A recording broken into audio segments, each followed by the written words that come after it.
Subscribers and my dear students, today chapter 9 part 2 strategies in food resources. Topic is fisheries. इससे पहले हमने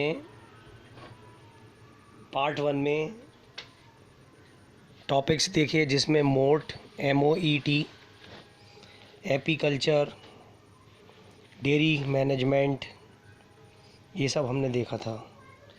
अब हम देखते हैं fisheries.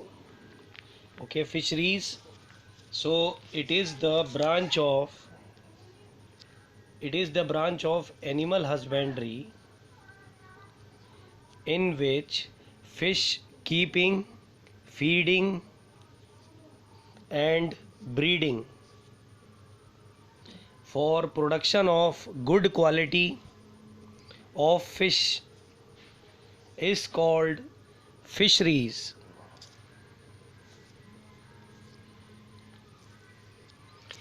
Fisheries is of two types: freshwater fisheries and marine water fisheries.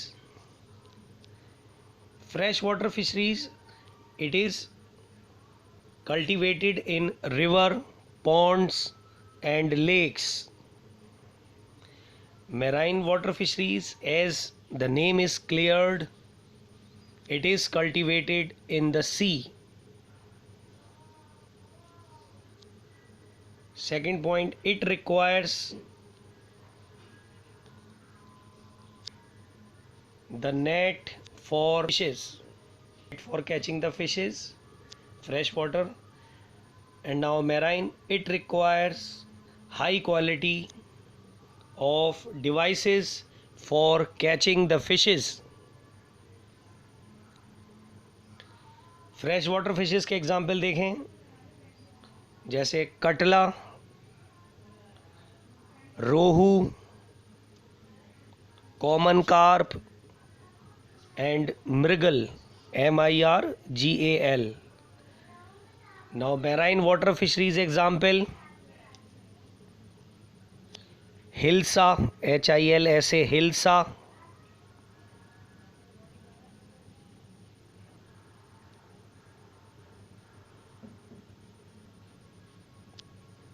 Salmon, SALMON,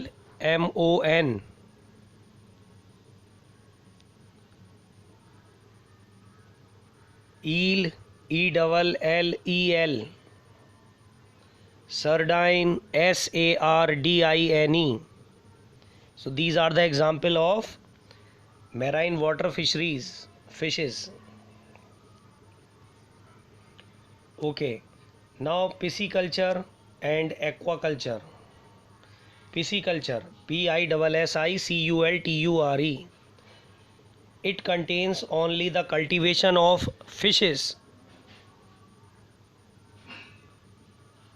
Now aquaculture, it contains the cultivation of marine food like as prawn, PRAWN, prawn, crabs, CRABS, crabs, octopus, lobster, LOBESTER, lobster.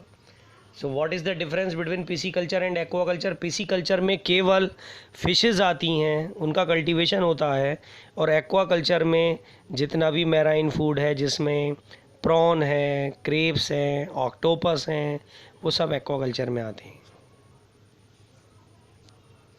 Now plant breeding.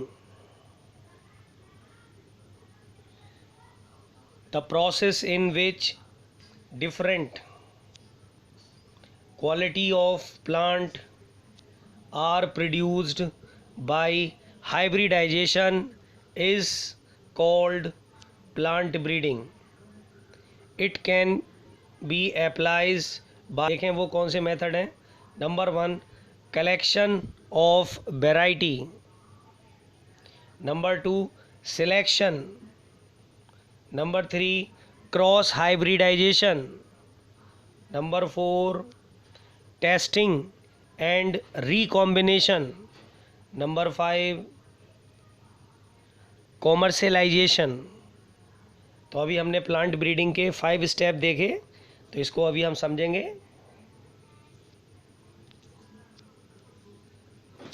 First, collection of variety.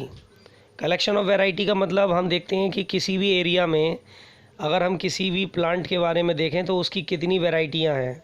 जैसे हम देखते हैं आजकल mangoes में भी अलग अलग वैरायटियां मिलती हैं, तो एक पर्टिकुलर एरिया में मैंगो की कितनी वैरायटियां मिलती हैं, उन सभी वैरायटीज़ को एक जगह पर इकट्ठा करें, that is known as collection. So we collect all the varieties of plant at a place of desired breed. Now second is selection. अब हम क्या करते हैं, सिलेक्शन में जो डिज़ायर्ड ब्रीड है बस उसको हम सेलेक्ट करेंगे, बाकी की वैरायटीज़ जो होती हैं उन्हें हम रिजेक्ट कर देंगे। तो इस प्रोसेस को कहते हैं सिलेक्शन। तो जो उस पर्टिकुलर एरिया में वैरायटीज़ थी उनको सेलेक्ट करना है। So it is the process in which we select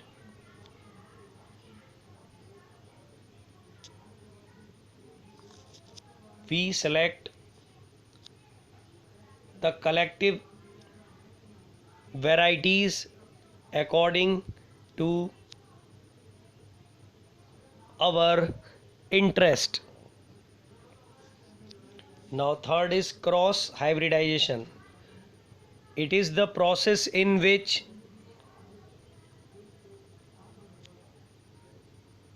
superior or inferior plant cross to each other by pollination. This is called hybridization, which is helpful in improving the race of plant species. Now testing and recombination. During this process,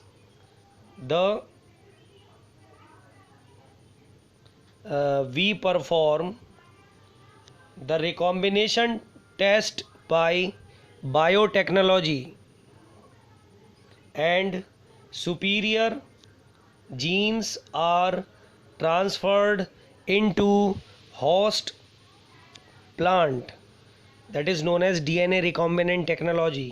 क्या करते हैं, testing and recombination कर लेते हैं।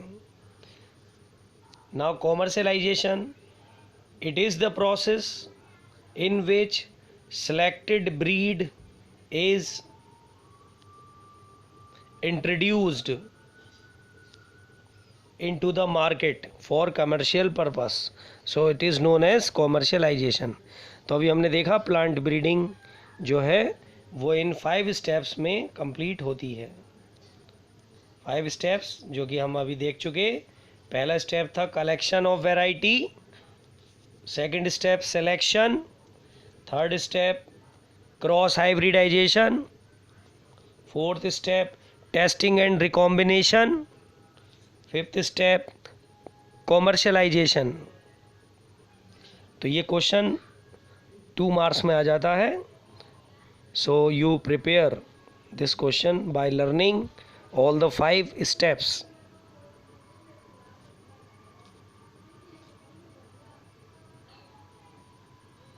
Variety of wheat and rice.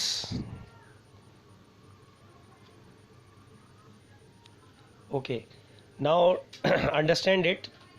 Nobel Prize winner Norman E. Borlaug, Norman E. Borlaug, ये scientist थे, Nobel prize winner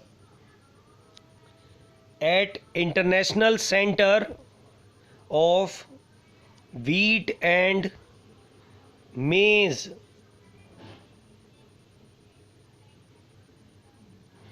improvement in Mexico developed a semi dwarf variety of wheat in 1963.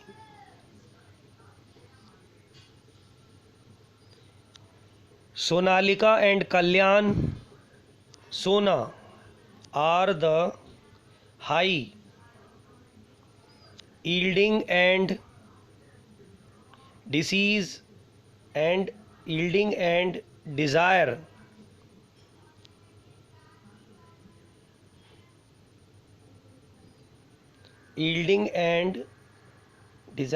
disease resistance variety of wheat developed in India. तो देखें, normally Borlaug जो थे वो Nobel prize winner थे, उन्होंने गेहूं की मैक्सिको में सेमी डॉफ वैरायटी बनाई थी। तो उन्हीं के कॉन्सेप्ट्स पर भारत में भी गेहूं की semi dwarf variety Sonalika and Kalyan Sona बनाई,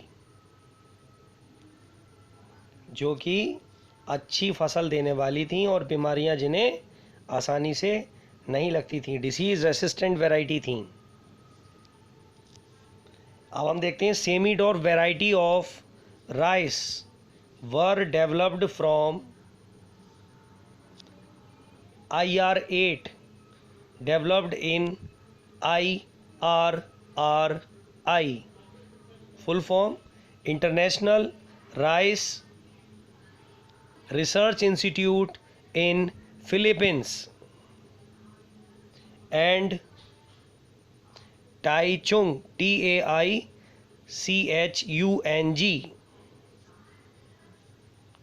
native one from Taiwan TAIWAN। तो अभी हम देखते हैं यहाँ पर सेमी डॉफ वैरायटी चावल की जो बनाई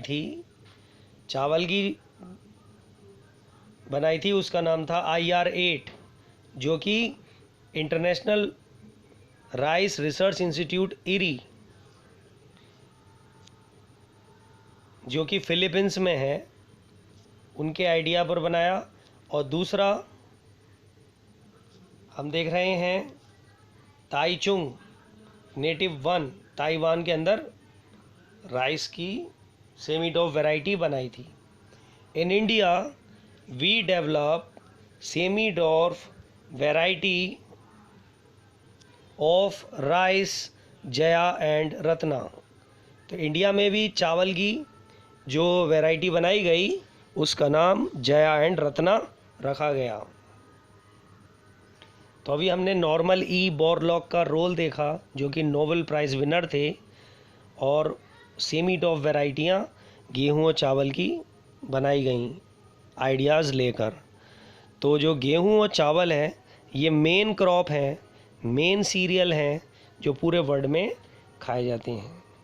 तो अगर हम देखें तो सबसे ज़्यादा चावल खाया जाता है, उसके बाद सेकंड नंबर पर गेहूँ इतनी बड़ी पॉपुलेशन में के लिए ज़रूरी है।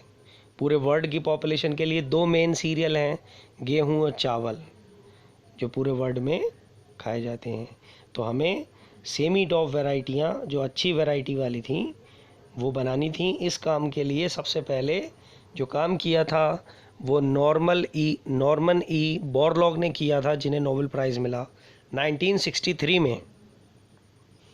नाउ शुगर केन, ऐसे ही गन्ना भी एक इम्पॉर्टेंट क्रॉप है, क्योंकि ये चीनी बनाने में हमारे लिए बहुत बड़ा रोल प्ले करता है। तो शुगर केन के लिए देखें, नॉर्थ इंडियन शुगर केन, इसका साइंटिफिक नेम है Saccharum barberi, SACHARUMBARBERI, Saccharum barberi. Saccharum barberi जो नाम है वो नॉर्थ इंडियन शुगर केन का है, which contains poor sugar content and thin stem. And in South Indian sugarcane, scientific name is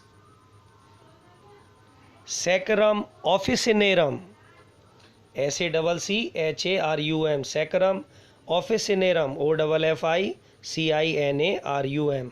ये South Indian sugarcane का scientific name है Saccharum officinarum, had thicker stem, इसमें जो stem है वो थोड़ा मोटा है, and higher sugar content, North Indian sugarcane के कंपैरिजन में शुगर कंटेंट भी हायर है.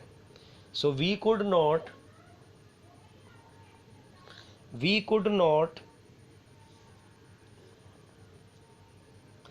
grow the South Indian sugar cane in North India due to climatic variation.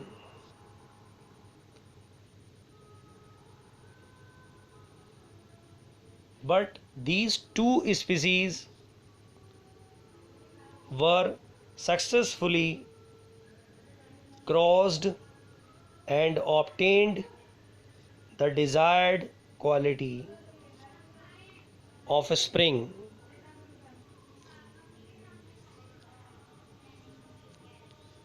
अब हम देखते हैं एक टेबल बना लेंगे जिसमें हम देखते हैं क्रॉप, दूसरा डिवीज़न है वैरायटी, नंबर तीसरा है रेसिस्टेंस ऑफ डिसीज़.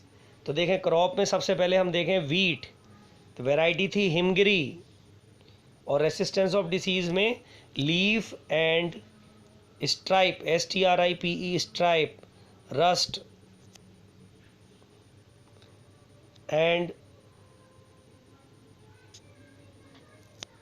ये रेसिस्टेंस डिसीज़ थी जो नहीं होती हैं हिमगिरी को.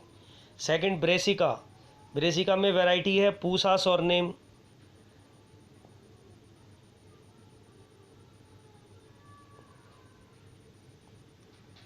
और इसको नहीं होती है बीमारी वाइट रस्ट.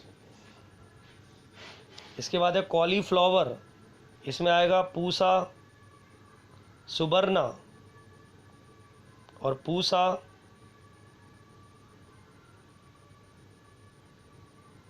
स्नोवॉल K1, इसको बीमारी नहीं होती है. Black rot and cruel light black rot.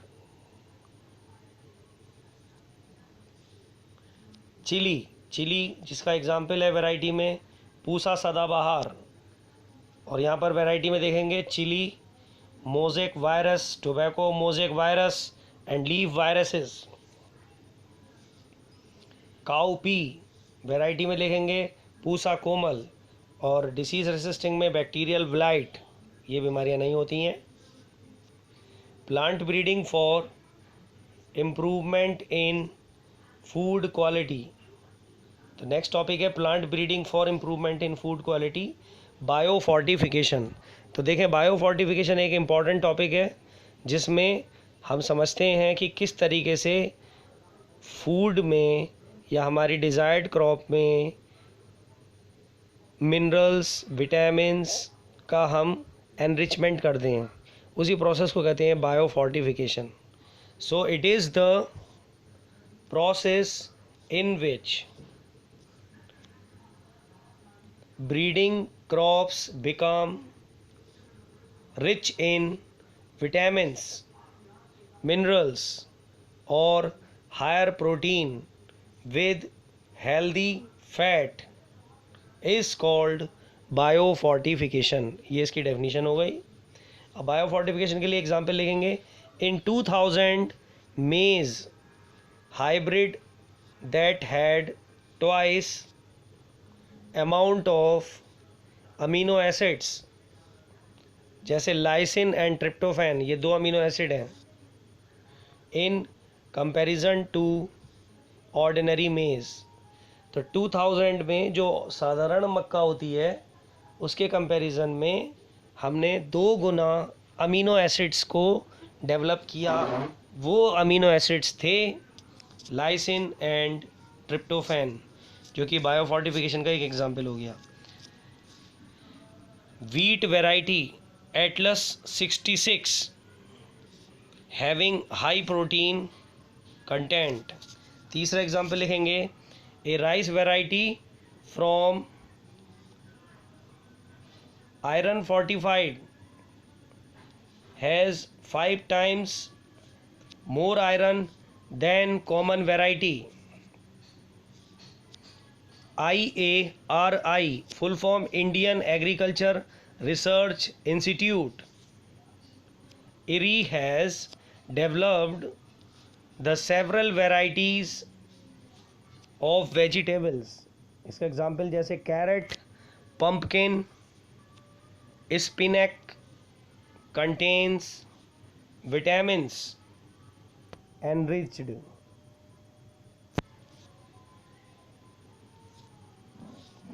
Bathua, mustard, tomato become iron and calcium enriched. तो ये हम एग्जाम्पल लिखेंगे बायो फोर्टिफिकेशन में, जो कि इम्प्रूव्ड वैरायटी की फसलें बनाई गई IARI के जरिए। सिंगल सेल प्रोटीन देखें, सिंगल सेल प्रोटीन में यहाँ पर 3 स्टार बने हुए हैं। इम्पॉर्टेंट क्वेश्चन है single cell protein. Single cell protein का मतलब ये है कि कोई एक सिंगल सेल ऑर्गेनिज्म, जैसे हम प्रोटोजोन ले लें या हम बैक्टीरिया ले लें, जो सब सिंगल सेल के होते हैं, उनकी मदद से प्रोटीन बनने के प्रोसेस को सिंगल सेल प्रोटीन कहते हैं। तो the protein which is produced by single celled of organism is called single cell protein. It is easily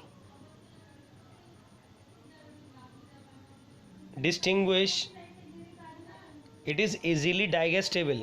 Okay, it is easily digestible, so it is used in the post operative cases or under wet situations. इसका example लिखेंगे हम spirulina algae and second example methylophilus and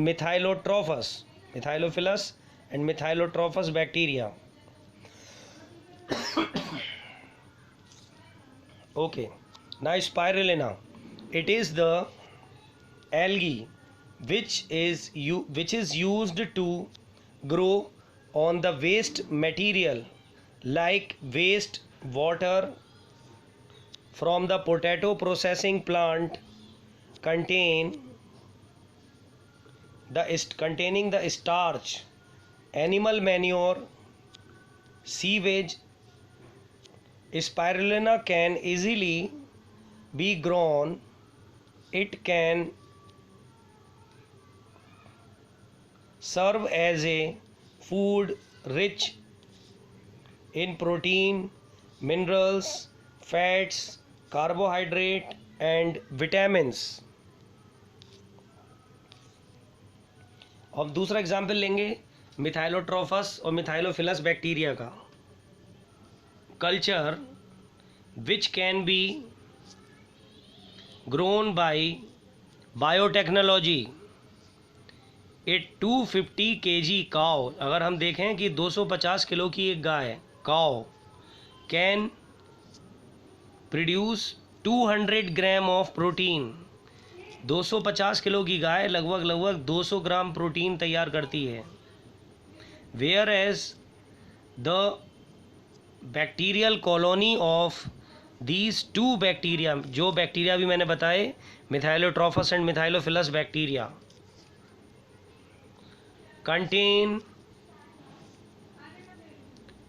containing the weight of 250 gram and can produce 250 ton of protein in same period। मतलब समझें कि 250 kilo की कोई गाय पूरे दिन में अगर जितना प्रोटीन बनाती है वो प्रोटीन कंटेंट होता है 250 ग्राम। इसी तरीके से मिथाइलोट्रोफस मिथाइलोफिलस बैक्टीरियल कॉलोनी जो बायोटेक्नोलॉजी के ज़रिए तैयार की गई है, उसका अगर हम एक कल्चर लें और उसका कल्चर का वजन अगर हम देखें 250 ग्राम है, तो उससे करीब 25 टन, करीब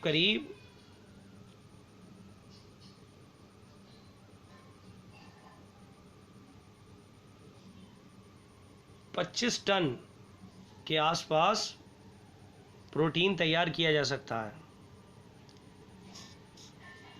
तो ये है हमारा एक एग्जाम्पल। इसके बाद है टिश्यू कल्चर। देखें टिश्यू कल्चर में हम टिश्यू कल्चर को हम माइक्रो प्रोपेगेशन भी कहते हैं। पहले इसकी डेफिनेशन देख लें। इसमें देखें हम पढ़ चुके हैं टिश्यू कल्चर के बारे में, चैप्टर 1 में हमने पढ़ा था, उसको हम देख सकते हैं। लेकिन यहाँ कुछ बातें हैं, मैं ये बता दूँ। माइक्रो प्रोपेगेशन हमने एसेक्सुअल मेथड में, वो हमने चैप्टर 1 में रिप्रोडक्शन में पढ़ा था। Explant, it is the part of plant body which we can regenerate the whole plant body.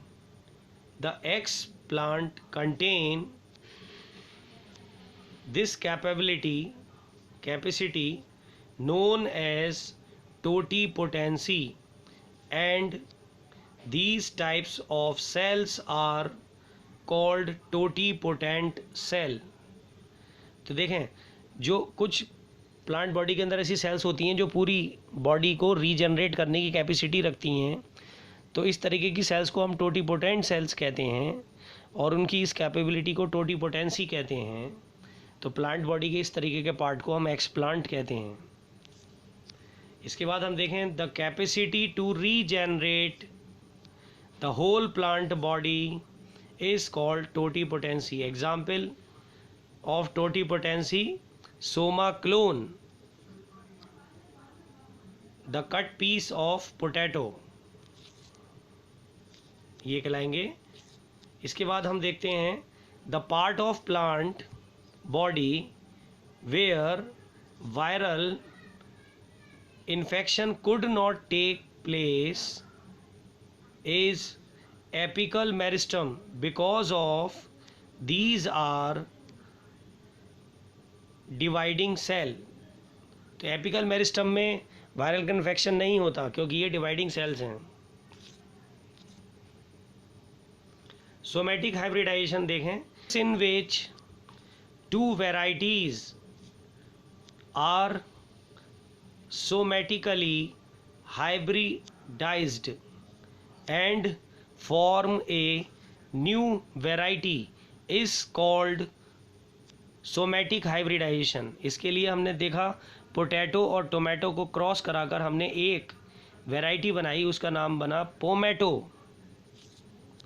Pomato contains both the characteristics of potato and tomato, so commercially